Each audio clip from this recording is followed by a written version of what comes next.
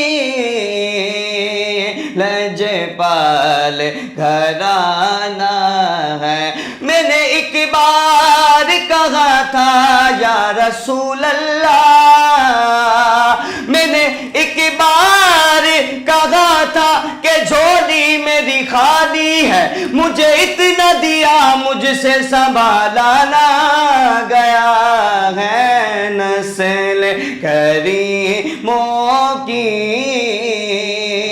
لجپال گھرانہ ہے محروم کرم اس کو رکھیے نا سر محشر جیسا ہے نصیب آخر سائل تو پرانا ہے ایک میں ہی نہیں ان پہ قربان زمانہ ہے کہ آؤ در زہرا پر پھیلائے ہوئے دامن یہ نسل کریموں کی لشپال گھرانہ ہے کہ کرم کے آشیانے کی کیا بات ہے آپ کے آستانے کی کیا بات ہے کتنے نانے بھی ہیں اور نواسے بھی ہیں ابن حیدر کے نانا کی کیا بات ہے اور فاطمہ و علی و حسین و حسن پنجتن کے گھرانے کی کیا بات ہے بہت ہی خوبصورت انداز میں اپنی عقیدت پیش فرما رہے تھے جناب حافظ وسیم ناظرین کرام ہماری گفتگو کا سلسلہ جاری و ساری ہے یہاں پر وقت ہوا ہے ایک چھوٹے سے بریک کا انشاءاللہ حاضر ہوتے ہیں بریک کے بعد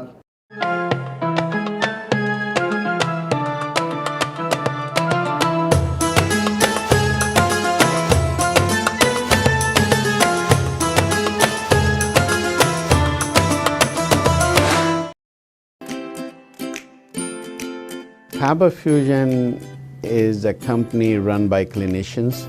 When we are looking at a patient, we are looking at the patient's medical needs first. Patient is in the comfort of his or her home. They're watching the TV, they're doing their chores while the infusion is going on. And patient's copay and deductible will be much lower if done at home than in the hospital setting. Home infusion, all in all, is a winning place for getting infusions done.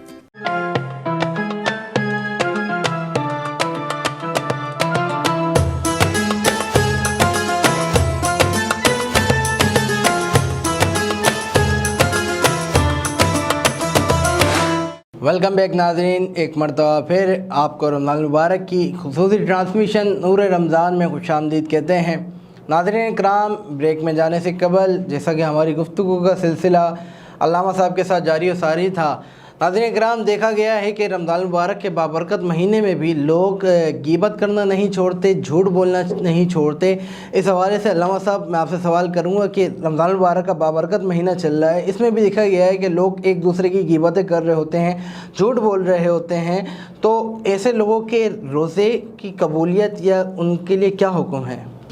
بسم اللہ الرحمن الرحیم دیکھیں ایک ہے کہ فرضیت روزے کا ادا ہو جانا اور ایک ہے نور روزہ روزے سے جو نورانیت ہے جو تقوی ہے وہ حاصل ہونا ہے تو جیسے قرآن مجید میں بھی اللہ تعالیٰ نے ارشاد فرمایا کہ یا ایھا الذین آمنوا کتب علیکم الصیام اے لوگو اللہ تعالیٰ نے تم پر رمضان کے روزے فرض کر دیے کما کتب علی الذین من قبلکم جیسے کہ تم سے پہلے والے لوگوں پر روزے فرض تھے کیوں لعلکم تتقون تاکہ تم متقی بن جاؤ پرہیزگار بن جاؤ تقوی والے بن جاؤ اب تقوی کا معنی کیا ہے یعنی جس کے دل میں خوف خدا پیدا ہو جائے اور تقوی کی اگر ہم تعریف کرتے ہیں نا جامع سب سے جو تعریف علماء نے کی ہے ویسے تو مختلف تعریفات ہے ایک تعریف جو اس میں علماء نے کی ہے وہ یہ ہے کہ اللہ یرا کا مولا کا حیث نہاک ہے، یعنی ہر وہ مقام کہ جہاں پر رب تعالیٰ تمہیں دیکھنا پسند کرتا ہے وہاں پر تمہارا ہونا یہ تقویٰ ہے، اور ہر وہ مقام کہ جہاں پر رب تعالیٰ تمہیں دیکھنا پسند نہیں فرماتا ہے وہاں پر تمہارا نہ جانا یہ تقویٰ ہے۔ اب آپ یہاں سے اندازہ لگا سکتے ہیں کہ رمضان المبارک میں کیا رب تعالیٰ، رمضان المبارک ہو یا اس کے علاوہ ہو، کیا رب تعالیٰ ہم سے یہی چاہتا ہے کہ ہم جھوٹ بولیں؟ کیا رب تعالیٰ ہم سے یہی چاہتا ہے کہ ہم غیبت کریں؟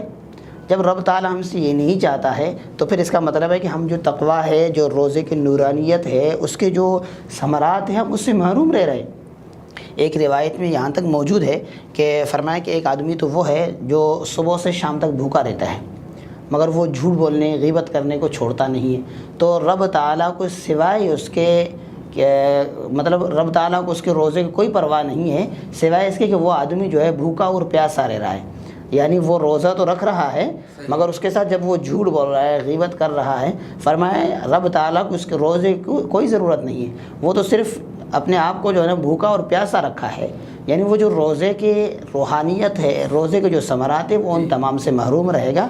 البتہ فرضیت روزہ جو اس کے اوپر فرض تھا وہ ادا ہو جائے گی، اس میں کوئی وہ نہیں ہے، مگر ظاہر سی بات ہے ہم روزہ رکھتے ہیں اس لیے اور مطلب اپنے نفس کو کنٹرول کرنے کے لیے اور جو ہے وہ روحانیت حاصل کرنے کے لیے، تقویٰ حاصل کرنے کے لیے، تو وہ جو روزے کے ثمرات ہے، جو لوگ روزے کے اندر جھوٹ بولتے ہیں، غیبت کرتے ہیں، تو وہ جو روزے کے نورانیت ہے ان تمام چیزوں سے جو ہے وہ محروم رہیں گے۔ اچھا، دیکھا گیا ہے کہ جیسے اسٹارٹ میں نے بات کی ذخیرہ اندوزی کی، تو لوگ جھوٹ بول کے چیزیں بیچ رہے ہوتے ہیں کہ قسم کھا لیتے ہیں کہ یہ ہے ہی اسی چیز کی، اور اس کے علاوہ جیسے کہ آپ نے آن لائن بزنس کافی چل رہا ہے تو لوگ آرڈر کچھ کرتے ہیں، چیز کچھ اور آتی ہے، یعنی کہ اس میں بھی ایک جھوٹ شامل ہو گیا نا کہ بندے نے منگائی کوئی اور چیز ہے، آ رہی کوئی اور چیز ہے۔ اب جو بندہ وہ بزنس کر رہا ہے اس کے لیے اسلام کیا کہتا ہے، جھوٹ بول کے جو کاروبار کر رہا ہے؟ وہی بات ہے نا، فرمایا ہے کہ وہ لوگ جو جھوٹ بول کر کاروبار کرتے ہیں تو ان کے لیے تو بہت سخت وعید ہے۔ فرمایا ہے کہ ایسے لوگوں پر، جیسے پیچھے میں نے عرض کی تھی کہ حدیث مبارکہ ہے کہ اللہ تعالیٰ قحط کو مسلط فرما دیتا ہے، اور فرمایا ہے کہ جھوٹے آدمی کی جو علامت ہے نا وہ یہی ہے کہ وہ قسم کھا کھا کر اپنی چیزوں کو بیچے گا۔ قسم کھانا ہی جھوٹے کی علامت ہے، اور جھوٹ بولنا جو ہے یہ حدیث مبارکہ میں آتا ہے کہ یہ منافق کی علامت ہے۔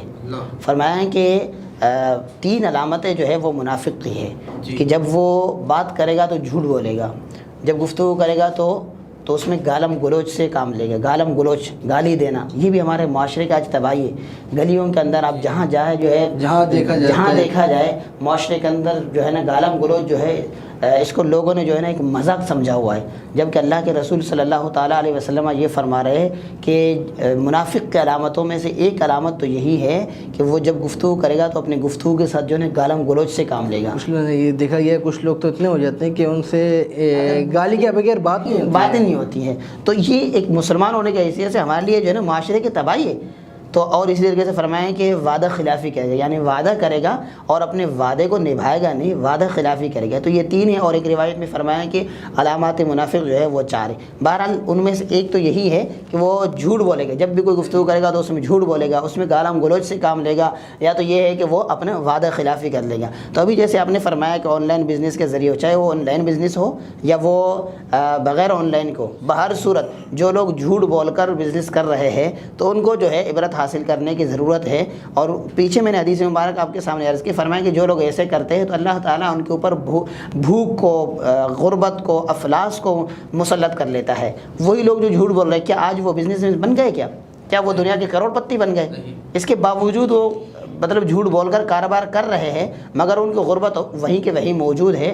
تو جو لوگ اخلاص کے ساتھ کاروبار کرتے ہیں، جن کے لیے اللہ تعالیٰ نے جن کی تعریف فرمایا الرجال قوام، فرمایا کہ بعض لوگ تو وہ ہے کہ جو مطلب اس انداز سے کاروبار کرتے ہیں کہ ان کی زبان جو ہے ذکر الہی میں جو ہے وہ مشغول ہے ہمیشہ، اور ایک طرف جو ہے وہ اپنے کاروبار بھی کر رہے ہیں، جن کے تعریف و توصیف اللہ اور اس کے رسول صلی اللہ تعالیٰ علیہ وسلم نے فرمایا کہ جو سچے جو کاروباری لوگ ہوتے ہیں، سچے کے جو تاجر ہے بروز حشر وہ صدیقین شہداء انبیاء کے صفوں میں کھڑے ہوں. تو ہمیں غور کرنے کی چاہیے کہ ہم دنیا کی یہ جو عارضی زندگی ہے اس میں جھوٹ بول کر ہم اپنا روزے بھی حرام کر رہے ہیں اور بروز حشر بھی شرمندگی ہوگی. تو کیوں نہ ہم یہاں پر سچائی کے ساتھ کاروبار کر لیں, ایمانداری سے کاروبار کر لیں. بروز حشر جہاں انبیاء صدیقین شہداء ہوں گے تو وہیں پر اس صف میں لوگ کھڑے ہوں گے. اللہ پاک سب کو ایمانداری سے بابرکت کاروبار کرنے کی توفیق عطا فرمائے. ناظرین کرام, بہت ہی خوبصورت انداز میں علامہ صاحب کے ساتھ موضوعات پر گفتگو کا سلسلہ جاری و ساری ہے, اور یہاں پر میں شامل کروں گا ایک خوبصورت کلام. میں گزارش کروں گا حافظ وسیم نقشبندی سے کہ ایک خوبصورت کلام پیش فرمائیں. جو ہو چکا ہے جو ہوگا حضور جانتے ہیں, کہاں ہے عیش معلا حضور جانتے ہیں. میں ان کی باتیں کروں یہ نہیں میری اوقات. یوم وصال 3 رمضان المبارک بی بی فاطمہ الزہرا کا, اسی حوالے سے یہ شعر. میں ان کی باتیں کروں یہ نہیں میری اوقات, کہ شان فاطمہ زہرا حضور جانتے ہیں, کہ شان فاطمہ زہرا حضور جانتے ہیں. خدا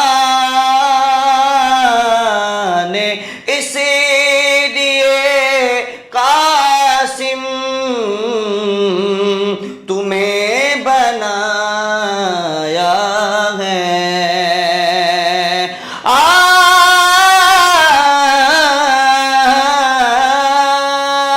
خدا نے اسی لیے قاسم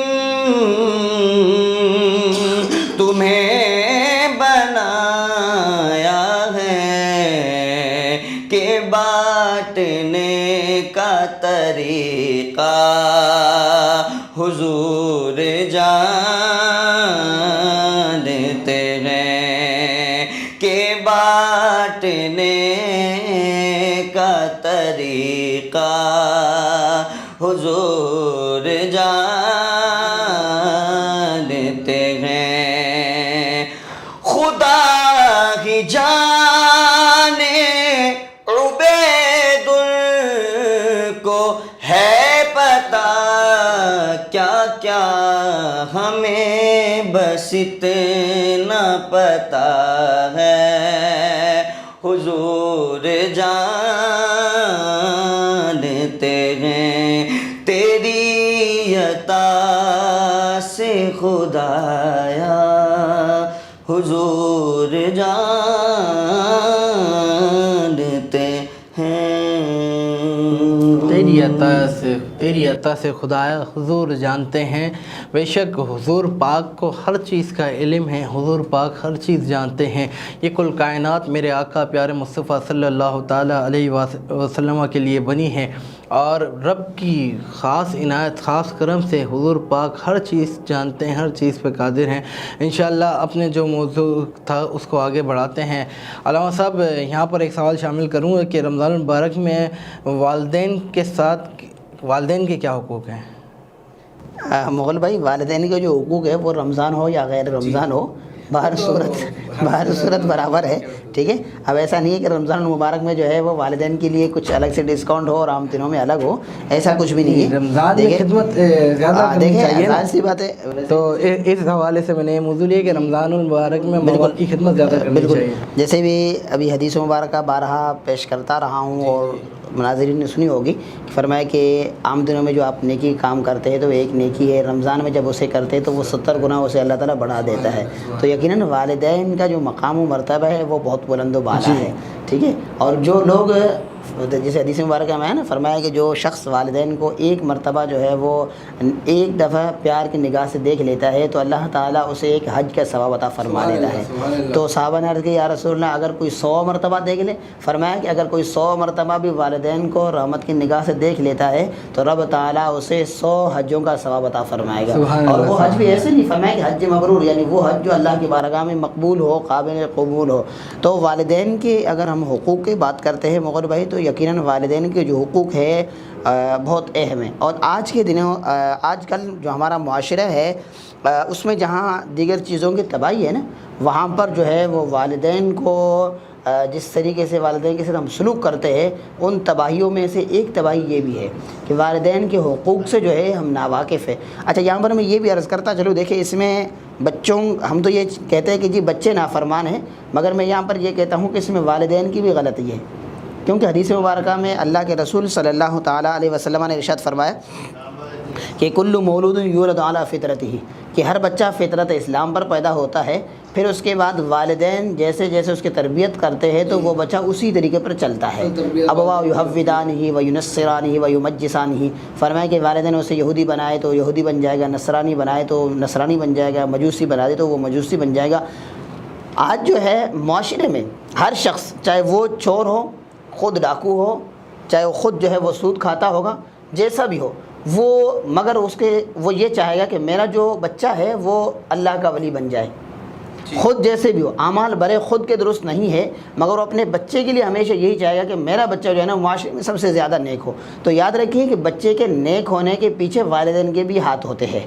اب جی والدین کو دیکھ کر ہی سیکھے گا، والدین کو دیکھ کر ہی بچہ سیکھے گا. جب ہم خود والدین جو ہے وہ ادب و احترام نہیں کریں گے، ہم خود جو ہے اپنی والدین کا ادب و احترام نہیں کریں گے، تو کیا ہم یہ امید لگائے بیٹھیں گے جو ہمارے بچے ہیں وہ ہمارے ادب و احترام کریں گے؟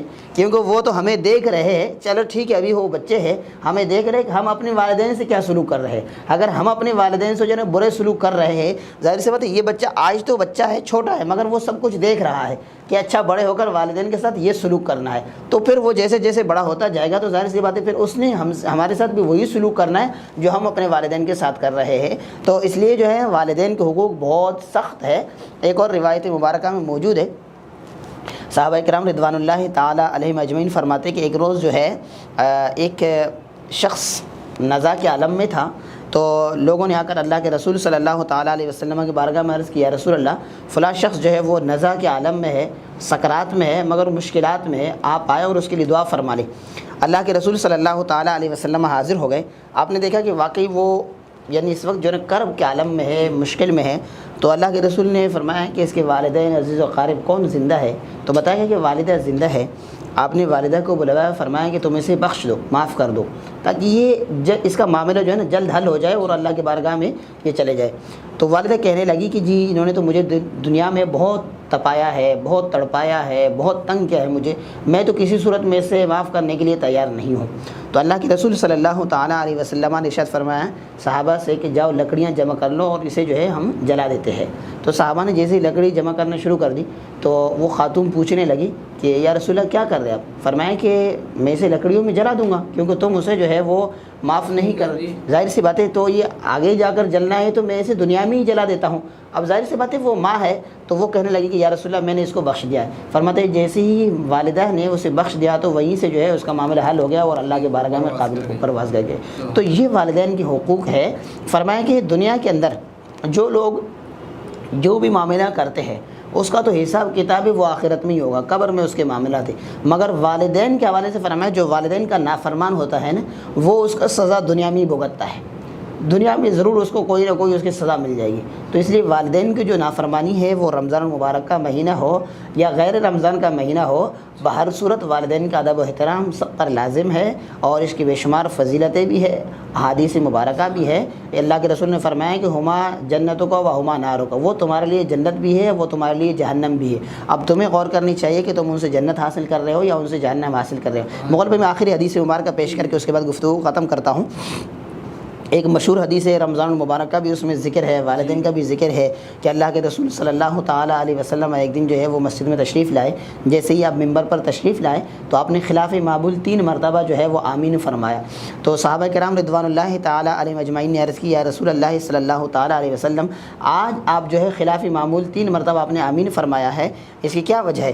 تو اللہ کے رسول صلی اللہ تعالیٰ علیہ وسلم نے فرمایا کہ جب میں ممبر پر پہلی سیڑھی پر آیا تو جبرائیل امین میرے پاس آیا اور وہ آ کر عرض کرنے لگے یا رسول اللہ، ہلاک ہو جائے، برباد ہو جائے وہ شخص کہ جس نے جو ہے والدین میں سے دونوں کو یا کسی ایک کو بڑھاپے میں پایا اور ان سے جنت حاصل نہیں کی۔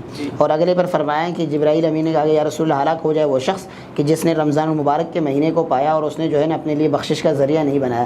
اور تیسرے پہ فرمایا کہ یا رسول اللہ، جبرائیل امین نے عرض کی یا رسول اللہ صلی اللہ تعالیٰ علیہ وسلم، ہلاک ہو جائے وہ شخص کہ جس کے سامنے آپ کا ذکر ہو اور وہ آپ پر درود پاک نہ پڑے۔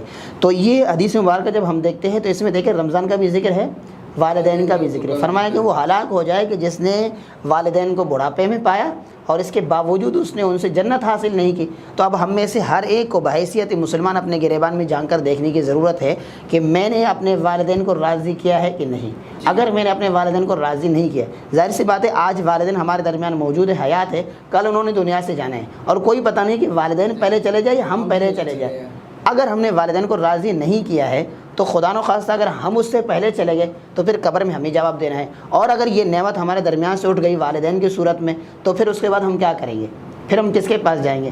پھر ہمیں بھگتنی پڑے گی۔ تو اس لیے جو ہے والدین کے جو مقام و مرتبہ ہے وہ بہت بلند و بالا ہے، اور ہمیں آخرت کو سامنے رکھتے ہوئے اس پر غور کرنے کی ضرورت ہے کہ ہم نے والدین سے جنت حاصل کی ہے یا نہیں کی ہے۔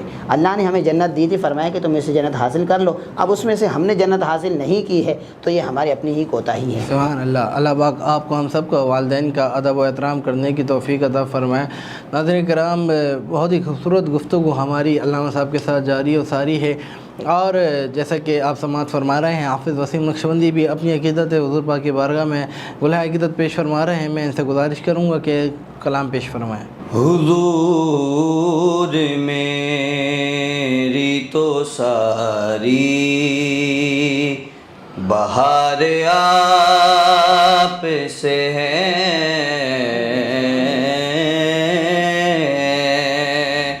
میں بے قرار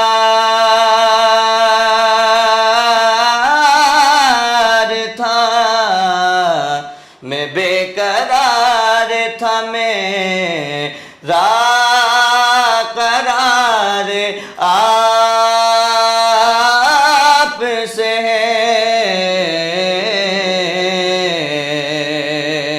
حضور میری تو ساری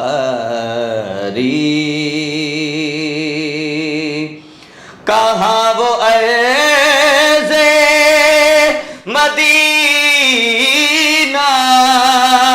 کہاں میری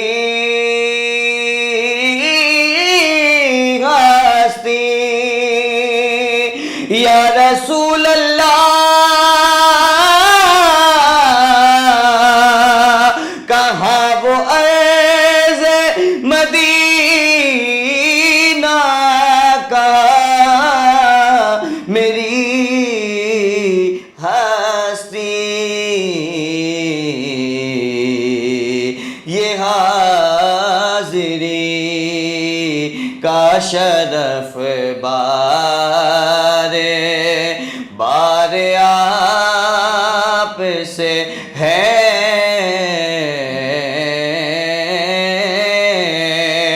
میں بے قرار تھا، میں بے قرار تھا، میں بے قرار تھا، میرا قرار آپ سے ہے، حضور میری تو ساری سیاہ کارگو آقا بڑی ندامت ہے، سیاہ کارگو آقا بڑی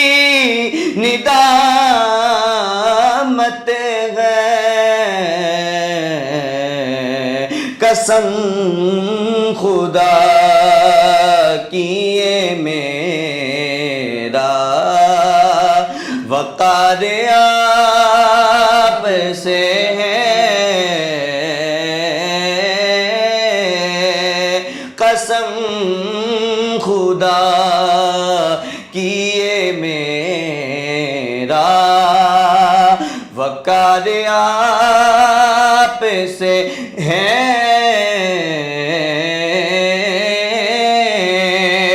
میں بے قرار تھا میرا قرار آپ سے ہے، حضور میری تو ساری، حضور میری تو ساری بہار آپ سے ہے، میں بے قرار تھا میرا قرار آپ سے ہے۔ ناظرین کرام، یہاں پر وقت ہوا ہے چھوٹے سے بریک کا، انشاءاللہ حاضر ہوتے ہیں بریک کے بعد۔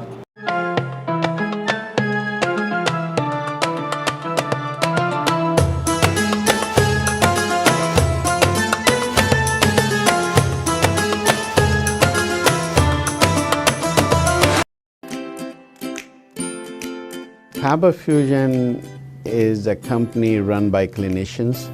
When we are looking at a patient, we are looking at the patient's medical needs first. Patient is in the comfort of his or her home. They're watching the TV, they're doing their chores while the infusion is going on. And patient's copay and deductible will be much lower if done at home than in the hospital setting. Home infusion, all in all, is a winning place for getting infusions done.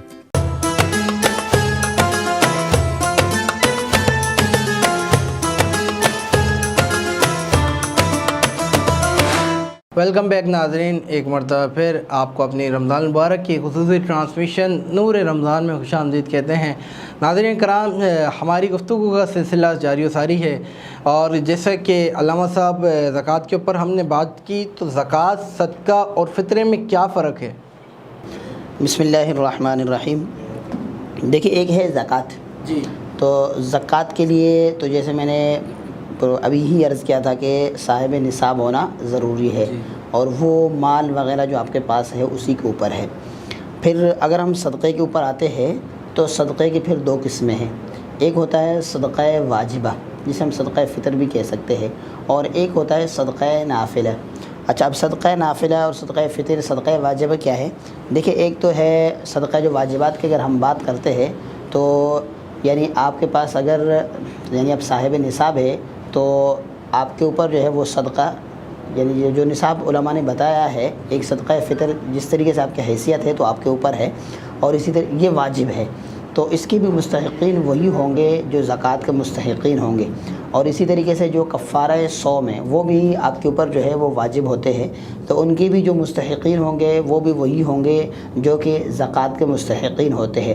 اسی طریقے سے اگر آپ نے نظر وغیرہ مان لیا تھا، نظر کے جو بدلے میں ہم کفارہ دیتے ہیں وہ بھی صدقات کہلاتے ہیں، ٹھیک ہے، تو وہ بھی انہی لوگوں کو دیں گے جن کو ہم صرف زکوٰۃ دے سکتے ہیں، تو یہ صدقات واجبہ کہلاتے ہیں، ٹھیک ہے۔ اور دوسری جو صورت ہے وہ صدقہ نافلہ کہلاتا ہے۔ صدقہ نافلہ کا مطلب یہ ہوتا ہے کہ نارملی جو ہے کسی شخص کو اللہ نے پیسہ دیا ہے، وہ چاہ رہا ہے کہ میں راہ خدا میں کچھ اس میں سے دے دوں، یہ جیسے جا رہے تھے کہ حادثہ وغیرہ ہو گیا تو حادثے سے بچ گئے تو انسان صدقہ دے دیا، آ جاتا ہے کہ اللہ پاک نے جان بچائی، صدقہ دے دو۔ تو اس پر جو لوگ صدقہ دیتے ہیں وہ صدقہ نافلہ کہلاتا ہے۔ اس کو جو ہے ہم اپنے رشتہ داروں کو بھی دے سکتے ہیں، غریبوں کو بھی دے سکتے ہیں، امیروں کو بھی دے سکتے ہیں، سیدوں کو بھی دے سکتے ہیں، سب کو دے سکتے ہیں، مگر وہ جو واجب ہے اس کے صرف مستحقین وہ ہوں گے جو زکوٰۃ کے مستحقین ہوں گے۔ زکوٰۃ تو وہ ہے کہ جیسے میں نے ابھی عرض کیا کہ وہ جو مال وغیرہ کے اوپر ہوتا ہے، صدقہ جو ہے وہ کسی نے نظر مان لیا، جیسے صدقہ فطر وغیرہ یہ ہو گئے، اور دوسرا جو صدقہ ہے وہ صدقہ نافل ہو گئے۔ صدقہ نافل میں تو سختی نہیں ہے، جہاں آپ چاہے دے دیں، جس وقت چاہے دے دیں، اور جو وہ صدقات واجب ہے ان کے مستحقین اور زکوٰۃ کے مستحقین پہ ذرا احتیاط کرنا ضروری ہے، جن کو اللہ تعالیٰ نے قرآن مجید میں بیان فرمایا، تو صدقات واجبہ اور زکوٰۃ وغیرہ صرف انہی کو دے سکتے ہیں۔ صحیح، سبحان اللہ۔ علامہ صاحب، ہمارے ناظرین میں سے کسی نے سوال ہم سے پوچھا ہے کہ جب تراویح کی جیسے 20 رکعتیں، 20 رکعتوں کے بعد 3 وتر پڑھنی ہوتی ہے، تو وہ امام صاحب جماعت کے ساتھ پڑھاتے ہیں، جماعت کے ساتھ پڑھنی چاہیے یا اکیلے پڑھنی چاہیے؟ بسم اللہ الرحمن الرحیم۔ دیکھیں، اس میں علماء نے 2 آرا بیان کیے ہیں، مگر یہاں پر ہم اس موقف کو بیان کریں گے جو مفتی اعظم پاکستان مفتی منیب الرحمن صاحب رحمۃ اللہ دامت برکاتہم العالیہ کا ہے۔ مفتی منیب الرحمن صاحب دامت برکاتہم العالیہ نے جو ہے وہ تفہیم المسائل کے اندر اس مسئلے کو بیان فرمایا ہے۔ فرماتے ہیں کہ اگر کوئی شخص کیونکہ ویسے تو حکم یہ ہے کہ ہم جیسی مسجد میں آئیں گے، اب امام صاحب جو ہے تراویح پڑھا رہے ہیں تو اس کے ساتھ ہی ہم کیا کریں گے، سب سے پہلے اپنی فرض کو ادا کر لیں گے، پھر اس کے بعد اگر تراویح کی 2 رکعتیں یا 3 رکعتیں جتنی بھی رکعتیں ہمیں امام کے ساتھ مل جائے تو 1-2 رکعتیں جو ہے وہ ہم جتنی بھی رکعتیں مل گئی امام کے ساتھ پڑھ لیں گے۔ پھر اس کے بعد امام جب وتر کی جماعت کرا دیں گے تو ہم امام کے ساتھ جو ہے وتر بھی جماعت سے پڑھ لیں گے۔ پھر اس کے بعد جب وتر سے سلام پھیر دیں گے، اب جو ہمارے 2 رکعتیں 3 رکعتیں 4 رکعتیں جتنی بھی رہ گئی تھی اب ان کو ہم جو ہے بعد میں الگ سے ادا کر لیں گے۔ مگر یہاں پر یہ ذہن میں رکھنا ضروری ہے کہ سب سے پہلے مسجد میں آتے ہی ہم لوگ جو ہے وہ کیا کریں گے، فرض نماز ادا کر لیں گے۔ اگر امام نے فرض ادا کر لی ہے تو سب سے پہلے ہم اپنی فرض کو ادا کر لیں گے، پھر اس کے بعد جو ہے وہ جتنی بھی رکعتیں ہمیں مل جائیں گی تراویح کے امام کے ساتھ ہم ان رکعتوں کو پڑھ لیں گے، اور پھر اس کے بعد جو وتر بھی امام کے ساتھ جماعت کے ساتھ پڑھ لیں گے، اور پھر اس کے بعد جو رکعتیں 2 4 6 جتنی بھی رہ گئی ہیں پھر ان کو ہم بعد میں ادا کر لیں گے۔ اچھا دیکھا گیا اکثر اوقات کے تراویح کے بعد مطلب انہوں نے تراویح بھی ساتھ پڑھی ہے، فرض نماز بھی ساتھ پڑھی ہے، تو تراویح ختم ہونے کے بعد چند احباب مسجد کے پیچھے حصے پہ آ جاتے ہیں اور اپنی وتر جو ہے سنگل الگ پڑھتے ہیں، جماعت کے ساتھ نہیں پڑھتے، تو کوئی اس میں وہ تو نہیں ہے؟ دیکھیں میں نے ابھی جیسے آپ کے سامنے عرض کی نا، میں نے کہا کہ اس میں علماء کے 2 مختلف آرا ہے، مگر میں نے آپ کے سامنے جیسے عرض کی کہ مفتی اعظم پاکستان مفتی منیب الرحمن صاحب نے جو مسئلہ بیان فرمایا ہے میں نے وہ اپنے ناظرین کے سامنے بیان فرما دیا تاکہ آسانی ہو جائے، اور میں نے کتاب کا بھی حوالہ دیا کہ تفہیم المسائل کے اندر یہ مسئلہ اسی طریقے سے موجود ہے۔ باقی ہو سکتا ہے کہ کسی نے کسی اور عالم دین سے سنا ہو اور وہ اس عالم دین نے اس انداز سے بتایا کہ بھئی آپ اپنی وتر کو الگ پڑھ لیں، تو ہو سکتا ہے انہوں نے وہاں سے اس عالم دین سے سنا ہو، یا کسی کتاب وغیرہ میں جیسے فقہ کی کتاب وغیرہ ہے اس نے وہاں پڑھ لیا ہو، تو ظاہر سی بات ہے انہوں نے وہاں سے پڑھ لیا ہوگا، تو اختیار ہے۔ سوال یہ علامہ صاحب یہ غلط تو نہیں ہے نا کوئی اب آپ کو اختیار ہے کہ آپ جس کو چاہے جو مسئلہ آپ کو آسان لگے آپ اس پر عمل کر لیں، ٹھیک ہے۔ آپ اگر مفتی صاحب والے مسئلے پر عمل کرنا چاہتے ہیں تو آپ اس پر عمل کر لیں، اور اگر آپ اس مسئلے پر عمل کرنا چاہتے ہیں آپ اس پر عمل کر لیں۔ تو مفتی صاحب نے یہی فرمایا ہے کہ کیونکہ جو ہے اس رمضان المبارک میں وتر ہم کیونکہ جماعت کے ساتھ پڑھتے ہیں تراویح کی وجہ سے، تو اس گویا کہ وتر کی جو جماعت ہے وہ تابع ہے تراویح کی۔ اگر تراویح آپ نے جماعت سے پڑھ لی ہے تو ظاہر سی بات ہے پھر آپ وتر بھی جو ہے نا وہ جماعت کے ساتھ پڑھ لیں گے، بلکہ اس کے علاوہ جو عام دنوں میں ہم جماعت سے نہیں پڑھتے ہیں وتر کی، تو اس وجہ سے جو ہے رمضان المبارک میں جو ہے وہ وتر جو ہے وہ تابع ہے تراویح کے، تو اس وجہ سے جو ہے اسے اللہ صاحب رمضان کے علاوہ بھی کیونکہ نماز تو پورے سال فرض ہے بندوں پہ اور پڑھنی چاہیے ہر بندے کو، اور تو وتر کے اندر اکثر اوقات سوال آتا ہے کہ ہمارے کو دعائے قنوت یاد نہیں ہو رہی، اس کے علاوہ ہم کیا پڑھیں؟ دیکھیں اول تو دعائے قنوت ہی یاد کر لینی چاہیے، اور اگر بالفرض کسی کو دعائے قنوت یاد نہیں ہے تو پھر وہ جو بھی اسے دعا یاد ہو، ٹھیک ہے، وہ دعا پڑھ سکتا ہے۔ جیسے مثال کے طور پر ربنا آتنا فی الدنیا قرآن کی جو آیت ہے اسے بھی پڑھ سکتا ہے، یا اس کے علاوہ کوئی اور ایسی دعا جو واقعی اسے یاد ہو صحیح معنوں میں وہ اسے بھی پڑھ سکتا ہے جب تک کہ اسے دعائے قنوت وغیرہ یاد ہو جائے۔ مگر کوشش کرنی چاہیے کہ ہم جلد از جلد جو ہے وہ دعائے قنوت کو یاد کر لیں تاکہ ہم اپنی نمازوں کو سنت کے مطابق ادا کر لیں۔ ناظرین اکرام یہاں پر میں شامل کروں گا ایک دعائیہ کلام، ہو سکے تو مل کر شامل ہو جائیے گا۔ کرم مانگتا ہوں عطا مانگتا ہوں، الہی میں تجھے سے دعا مانگتا ہوں، عطا کر تو شان رحیمی کا صدقہ، عطا کر دے مولا کریمی کا صدقہ، نہ مانگوں گا تجھے سے تو مانگوں گا کیسے، تیرا ہوں میں تجھے سے دعا مانگتا ہوں، کرم مانگتا ہوں، عطا مانگتا ہوں، الہی میں تجھے سے دعا مانگتا ہوں، جو مفلس ہیں ان کو تو دولت عطا کر، جو بیمار ہیں ان کو صحت عطا کر، مریضوں کی خاطر شفا مانگتا ہوں، الہی میں تجھے سے دعا مانگتا ہوں، میری جو بہن بھی خواری ہے مولا، اسے نیک رشتہ عطا کر دے مولا، میں صدقہ زہرا صدا مانگتا ہوں، الہی میں تجھے سے دعا مانگتا ہوں، کرم مانگتا ہوں، عطا مانگتا ہوں، الہی میں تجھے سے دعا مانگتا ہوں۔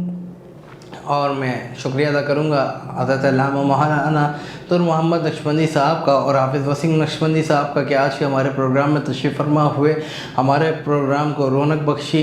اسی طریقے سے ناظرین کرام کل پھر نئے مہمانوں نئے صنفانوں کے ساتھ حاضر ہوں گے، اور انشاءاللہ اختتام میں اختتامی دعا کے ساتھ ہمارا اختتام ہوگا۔ کل تک کے لیے اپنے میزبان بابر مغل کو دیجیے اجازت۔ السلام علیکم ورحمۃ اللہ وبرکاتہ۔ آمین۔ اللہم صلی علی سیدنا مولانا محمد وعلی آل واصحاب سیدنا مولانا محمد وبارک وسلم۔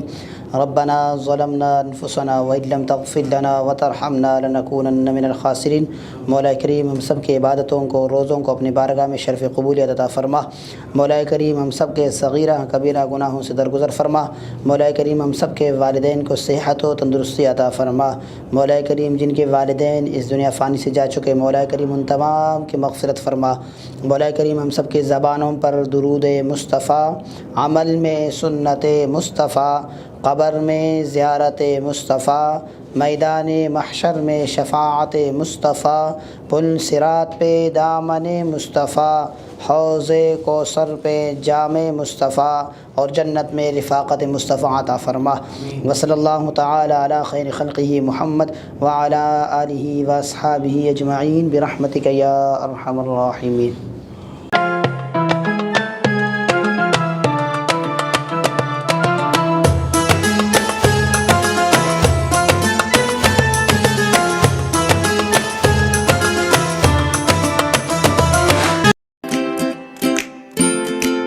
Faber Fusion is a company run by clinicians. When we are looking at a patient, we are looking at the patient's medical needs first. Patient is in the comfort of his or her home. They're watching the TV, they're doing their chores while the infusion is going on. And patient's copay and deductible will be much lower if done at home than in the hospital setting. Home infusion, all in all, is a winning place for getting infusions done. It is a heartening fact that you may obtain the best return on investment from your knowledge.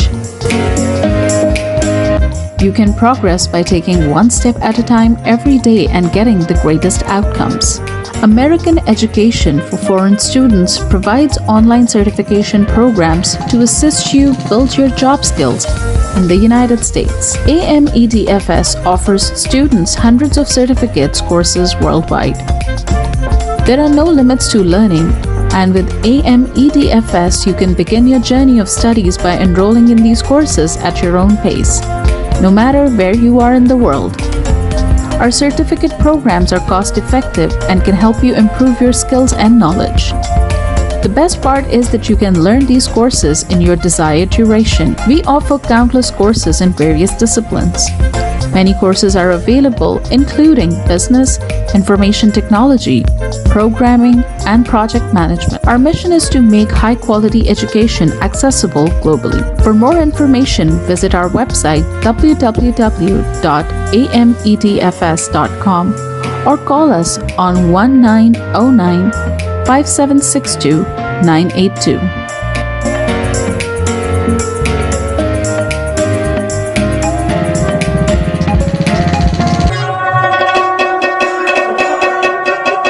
په سرمایه‌کارۍ باندې بهترین منافع تاسو د خپل علم نه ترلاسه کولی شئ. تاسو روزانه you ګام پورته کولو سره پرمختګ کولی شئ او غوره نتیجه حاصلولی شئ. د غیر ملکي طالب علمانو لپاره په امریکا کې تعلیم کوم چې د AMEDFS په نوم باندې هم پیژندل کیږي ګڼ شمېر آنلاین سرټیفیکیشن پروګرامونه وړاندې کوي کوم چې تاسو ته په هایه متحده کې د خپل کاري مهارتونو زیاتولو کې مرسته کوي. AMEDFS په نړۍ کې د طالب علمانو لپاره په سلګونو سیمینارونه او کورسونه وړاندې کوي. د زده کړې لپاره هیڅ حد نشته. تاسو د AMEDFS سره د دنیا د هر ځای نه د خپل سهولت او وخت مطابق کورسونه کې داخله اخیستی شئ او زده کړه کولی شئ. زموږ سرټیفیکیټ پروګرامونه ارزان هم دي کوم چې ستاسو مهارتونه مضبوطه کولو کې او علم زیاتولو کې مرسته کوي. د ټولو نه غوره برخه دا ده چې تاسو د خپل خوښې وخت مطابق کې کولی شئ.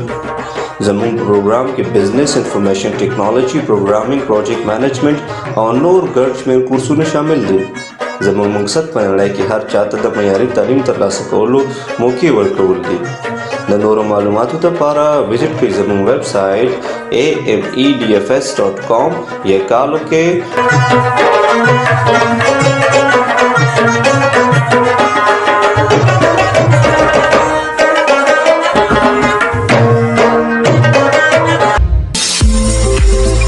TV is now available on Roku. Please tune in to Roku.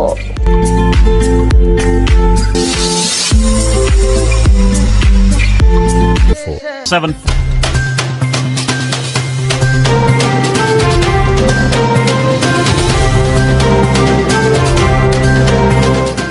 OPTV